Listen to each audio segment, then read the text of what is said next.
war degdeg ah oo la yaab leh ayaa xeebaha Puntland ka yimid waxaana halkaasi Puntland ku afduubatay markab hub nuuciisa kala duwan u waday dawladda federaalka ee Soomaaliya haatan gacanta ay ku hayaan ayaga ayaan afduubtay fadlan ku soo dhaw warkan oo faahfaahsan shargare saaxiibadana u gudbi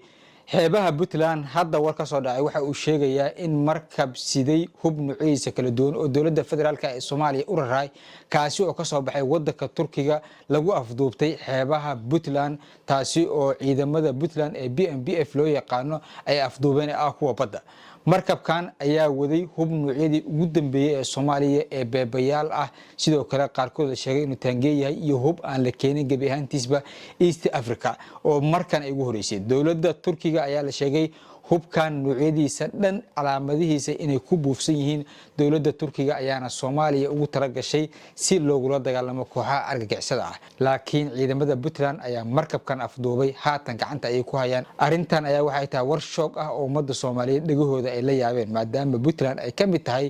Soomaaliya ciidankii Soomaaliyeed hubkii iyo lagu qalabeenay oo dawlad shisheeye laga soo qaaday sabab ay u afduuban karto dawlad kamid ah maamul goboleedkaas ayaa dadku qaadan la yihiin haatan waxa jira isfaham waa siyaasadeed oo u dhaxeeya Puntland iyo sidoo kale dawladda dhexe ee Soomaaliya laakiin waa wax hoose oo ay muuqato bari in laga gudbi doono laakiin arrimo qaran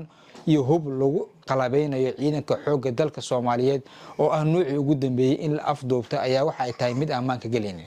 markabkan in la qabto oo ciidamadaas ay qabtaan waxay ka dhigan tahay inay haayeen xogteeda isla markaana Saciid Cabdullaahi Dani uu doonayo inuu ku carqaladeeyo madaxweyne Xasan Sheekh Maxamuud laakiin waxa muuqata arintii qaran horumarka dawladda ciidamadii xoogga arrimahooda in laga dhigayo mid qof lagu la dagaalsan yahay arintan shacabka Soomaaliyeed markii dhagooda ay ku maqleen waxay la noqotay dayaab iyo in Saciid Cabdullaahi Dani xaajada noocan ay ka suurtagali karto laakiin waxa la sugayaa saacadaha soo aadan bariyaha soo aadan waxa ay Puntland sheegto iyo sidoo kale in qorshuhu yahay inay hubkaasi ayagu haystaan haddaba daawade adiga maxay kula muuqataa